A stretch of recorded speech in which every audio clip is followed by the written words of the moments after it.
ഇന്ന് പഴങ്കഞ്ഞിയും കൂർക്കത്തോരനും. അതിന് വേണ്ടിയിട്ട് ചോറിൽ ഞാൻ കുറച്ച് വെള്ളം ഒഴിച്ച് മാറ്റി വെച്ചിട്ടുണ്ട്. ഞാൻ കൂർക്ക മേടിച്ചതുണ്ടായിരുന്നു. അപ്പോൾ കൂർക്കയും കൂടെ നല്ല ക്ലീൻ ചെയ്ത് വൃത്തിയാക്കി ചെറുതായി മുറിച്ചെടുത്തിട്ടുണ്ട്. ചെറുതായി മുറിച്ചെടുത്ത് നമുക്ക് ഇഷ്ടപോലെ ഇതിനനുസരിച്ച് മുറിച്ചെടുക്കാൻ പറ്റത്തില്ല, നീളത്തിലോ എങ്ങനെ വേണേലും. അതിൻ്റെ കൂടെ അരമുറി തേങ്ങയും കൂടെ കൊത്തിയിടാമെന്ന് വിചാരിച്ചു. തേങ്ങ കൊത്തിയിടുമ്പോൾ തേങ്ങയുടെ പുറകിലുള്ള ആ പുരുപ്പിലും ഇതൊക്കെ ഉണ്ടാവുമല്ലോ, അതൊക്കെ ഞാനൊന്ന് ചെത്തിക്കളയും. അപ്പോൾ തേങ്ങ നമുക്ക് ഇതിൻ്റെ കൂടെ ഇടുമ്പോൾ കുറച്ചും കൂടെ വെന്ത് കിട്ടാനും ഒന്നും കൂടി ആ കട്ടി കുറയാനൊക്കെ നല്ലതാണ്. അതുകൊണ്ട് അകലത്തെ സാധനമൊക്കെ വൃത്തിയാക്കിയിട്ടാണ് ഞാൻ തേങ്ങ മുറിച്ചെടുത്തേക്കുന്നത്. തേങ്ങ കുറുക്കും കൂടെ നല്ലപോലെ കഴുകി വാരി വൃത്തിയാക്കി നല്ലപോലെ എടുത്തിട്ടുണ്ട്. കൂർക്കയിൽ നല്ല മണ്ണുണ്ടായിരുന്നു. മണ്ണ് നമ്മൾ ഒരു 3-4 വട്ടമെങ്കിലും ക്ലീൻ ചെയ്യണം കേട്ടോ, എന്നാലേ ആ മണ്ണൊക്കെ അങ്ങ് പോവുള്ളൂ. ആ മണ്ണൊക്കെ വൃത്തിയാക്കി അതിൻ്റെ കൂടെ തേങ്ങയും വെള്ളത്തിലിട്ടൊന്ന് കഴുകി വാരി എടുത്ത് കുക്കറിൽ നമ്മൾ വെക്കുമ്പോൾ ഇത് നിറച്ചുണ്ട്. ഒരു ചെറിയ കുക്കറാണിത്, 1/2 ലിറ്ററിൻ്റെ കുക്കറാണ്. അതിനകത്ത് നിറച്ചുണ്ട് ഇത്. അതിൻ്റെ കൂടെ തേങ്ങയും കൂത്തും കൂടി ഇട്ടപ്പോഴത്തേക്കും കുക്കർ നിറഞ്ഞതായാലും.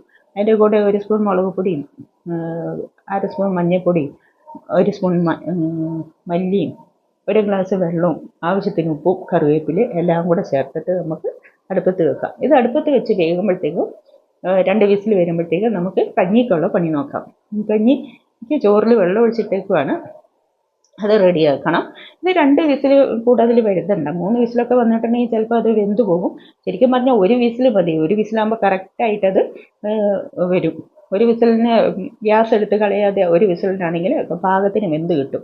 കഞ്ഞിക്ക് വേണ്ടിയിട്ട് ഞാൻ കുറച്ച് ചെറിയുള്ളി നന്നാക്കിയിട്ടുണ്ടായിരുന്നു. ഒരു 5 മുതൽ 8 വരെ, ഒരു 8 ചെറിയുള്ളി എടുത്തിട്ടുണ്ട്. അതിൻ്റെ കൂടെ ഒരു പച്ചമുളകും കുറച്ച് കറിവേപ്പിലയും കൂടി എടുത്തിട്ട് മിക്സിയിലിട്ട് ഒന്നടിച്ചപ്പോഴത്തേക്ക് നമ്മളെ കുക്കർ വിസിൽ വന്നു. വിസിൽ വന്നതിന് ശേഷം ഏതായാലും ഞാൻ കഞ്ഞി അവിടെ മാറ്റി വെച്ച് കൂർക്ക ശരിയാക്കാൻ ഓർത്തുകൊണ്ട് ചീനച്ചട്ടിയിൽ എണ്ണ ഒഴിച്ച് നല്ലപോലെ കുറച്ച് വെളിച്ചെണ്ണ കൂടുതൽ വേണം. അതിനകത്തോട്ട് 2 ചെറിയുള്ളി മുറിച്ചതും പച്ചമുളകും കറിവേപ്പിലയും കൂടി ഇട്ട് ഒന്ന് ഇളക്കി വഴറ്റിയിട്ട് ഇതും കൂടെ ചേർത്ത് നല്ലപോലെ ഇളക്കി വെള്ളം വറ്റിച്ചെടുത്ത് ഉണ്ടോ. അത്ര 1 ഗ്ലാസ് വെള്ളം ഒഴിച്ചിട്ട് എന്നിട്ടും വെള്ളം ബാക്കിയാണ്.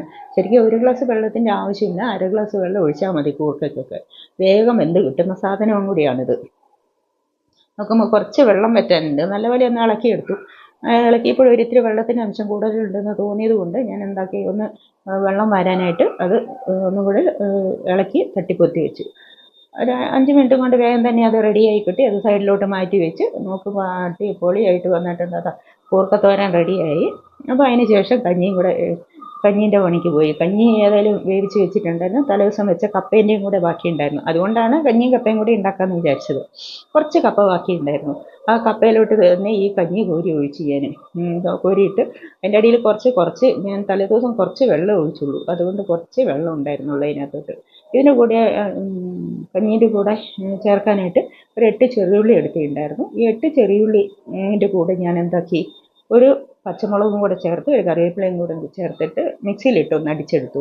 കൂടാതെ ഒരു 5ഓളം ചെറിയുള്ളി ചെറുതാക്കി മുറിച്ചതും ഇട്ടിട്ടുണ്ടായിരുന്നു. എന്തിനാണെന്ന് വെച്ചിട്ടുണ്ടെങ്കിൽ നമ്മൾ ഈ മിക്സിയിലിട്ട് അടിക്കുമ്പോൾ അത് കുറച്ച് അരിഞ്ഞ പോലെ ആവുമല്ലോ. അപ്പോൾ അത് ഉള്ളിൻ്റെ ആ ഫ്ലേവർ കൂടുതൽ വരാൻ വേണ്ടിയിട്ടാണ് മിക്സിയിലിട്ടൊന്ന് അടിച്ചത്.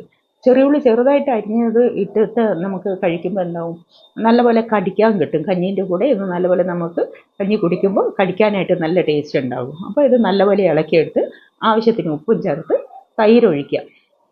ഞാൻ പാക്കറ്റ് തൈരാണ് മേടിച്ചേക്കുന്നത്. നിങ്ങൾക്ക് വീട്ടിലുണ്ടാക്കുന്ന തൈര് ഉപയോഗിക്കാം. ആവശ്യത്തിന് 1/2 ലിറ്റർ തൈര് മേടിച്ചിട്ടുണ്ടായിരുന്നു. അത് ഒഴിച്ച് എൻ്റെ കഞ്ഞി റെഡി ആയിട്ടുണ്ട്. അപ്പോൾ എല്ലാവരും ഒന്ന് ട്രൈ ചെയ്ത് നോക്കിയിട്ട് അഭിപ്രായങ്ങൾ പറയാം. Thank you.